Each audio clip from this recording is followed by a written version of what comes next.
Hey everybody, welcome back. It's football season, and of course, week one of the NFL season is right around the corner, and that means daily fantasy sports and FanDuel, especially for the NFL, is just getting underway.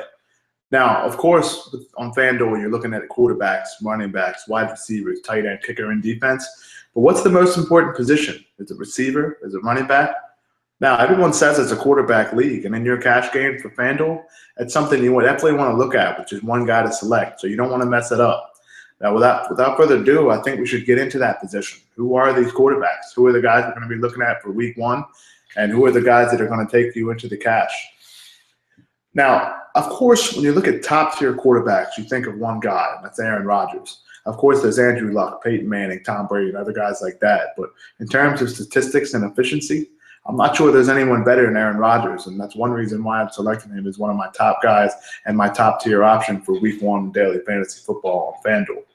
Rodgers is the most expensive player on FanDuel in week one, so that means you're going to need a huge return, but I think he's the guy that can give it to you, especially against the Bears, who had one of the worst passing defenses in the NFL last season. Now, of course, the Bears and the Packers play each other twice a year, and in those two games last year, Aaron Rodgers threw for 10 touchdown passes, which is just absolutely absurd. We looked at that Bears defense, and they struggled after Kyle Fuller got hurt and had to play with a messed up hand. And the Bears defense really struggled to get pressure on the quarterback. But for a guy like Aaron Rodgers to throw 10 touchdowns, it's really telling, especially with the fact of how often they ran the ball last year. I do like him against the Bears in the division rivalry for week one.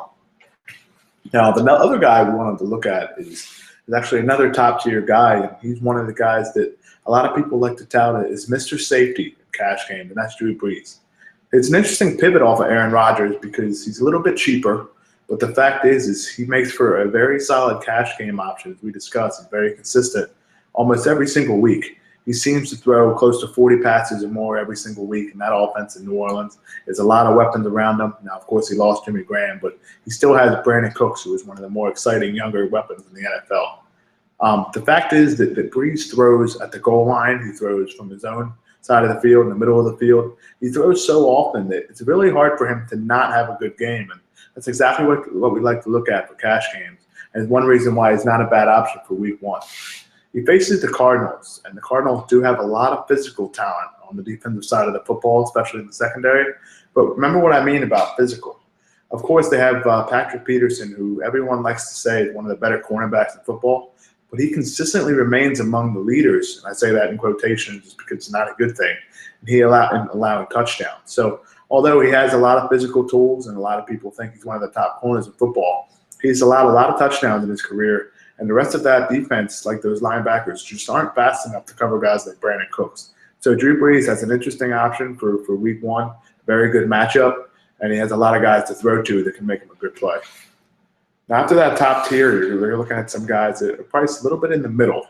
First guy I wanted to talk about in that tier is Eli Manning, the younger brother of Peyton Manning and the two-time Super Bowl winning champion for the New York Giants. Now, Eli will be a top target for a lot of people in daily fantasy football this year, simply because he's throwing to Odell Beckham, who really lit the world on fire last year as a rookie, just kind of ripped up the entire NFL in terms of yards, targets, touchdowns. And with Eli throwing to a guy like that, chances are he's going to have a chance to score a lot of touchdowns. Now, it's not just Odell Beckham, though. They have Victor Cruz. They have Shane Vereen now out of the backfield.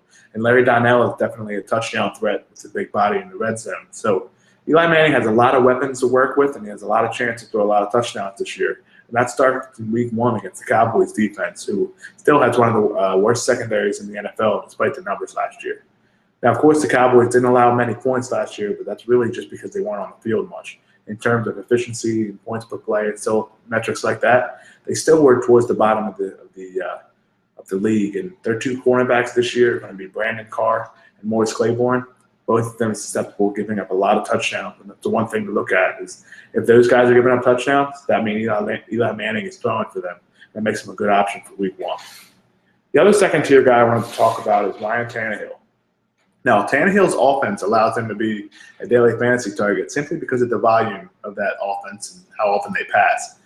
Miami threw the ball 33 times or more in each of the last 7 games last year.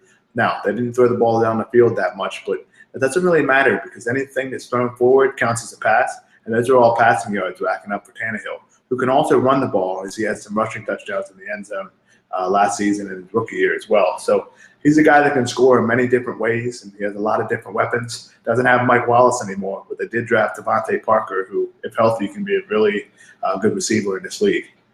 Now, the Dolphins and Tannehill face the Redskins in week 1. They are probably the top option right now in the secondary, simply because they just allowed a ton of points last year. They allowed a ton of touchdowns. And they did add some guys, like they added Chris Culliver, and they added the safety as well and drafted some guys. But that defense is still a long way from being very good. And I think a team like the Dolphins and a quarterback like Tannehill can exploit them underneath and deep if they choose to throw it deep and kind of go against the grain of what that offense has done.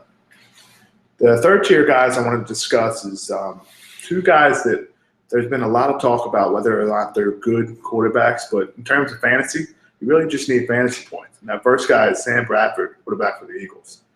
Now, Bradford's my top quarterback selection for week 1, simply because of the matchup, the price, and really what Chip Kelly's been able to do with the other quarterbacks in his offense since he's been in the NFL.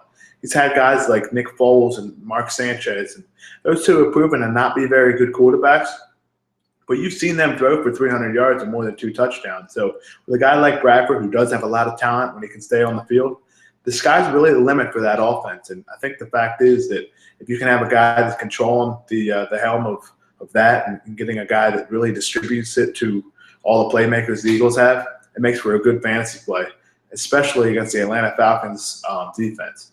Now, the Falcons do have a very good cornerback in Desmond Trufant, but other than that, they don't have many guys that can cover, and that's one of the reasons is that they're a very top matchup to target, especially in week 1, where you're looking at a team like the Eagles who run a lot of plays, they have a lot of weapons, and they really look at exploiting the defense. If there's an open hole, there's an open receiver, Bradford's going to find them. He's going to rack up a lot of yards and a lot of touchdowns in that red zone. This is one of the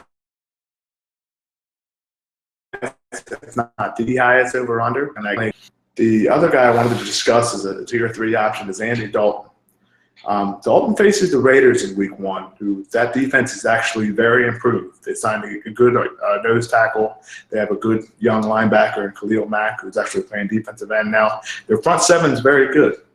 But notice I didn't talk about that secondary. That secondary is still very far away from being very good, and that's a team like the Bengals, who have some passing options like A.J. Green and Tyler Eifert, are definitely going to look to exploit that. And with Andy Dalton at the helm, it makes for a nice cheap option of just $7,100 on FanDuel to throw for maybe 300 yards and a couple touchdowns. Considering you're going to be getting a discount of about $2,500 from the top quarterbacks, Dalton makes a nice contrarian play. It's very cheap.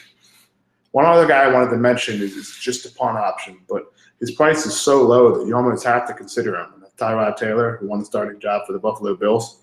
Taylor is going to be very highly owned, and the reason why is because he costs $4,000 less than guys like Andrew Luck and Aaron Rodgers, almost $2,000 less than the guys I just discussed, like Sam Bradford and Andy Dalton.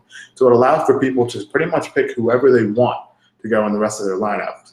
Now, I think Tyrod Taylor is going to be a very highly owned guy in GPPs because a lot of the multi-entry people are going to see how many different teams they can get with Taylor. Now, Taylor isn't a great passer. The Buffalo Bills are not likely to throw the ball a lot, but what he can do is run.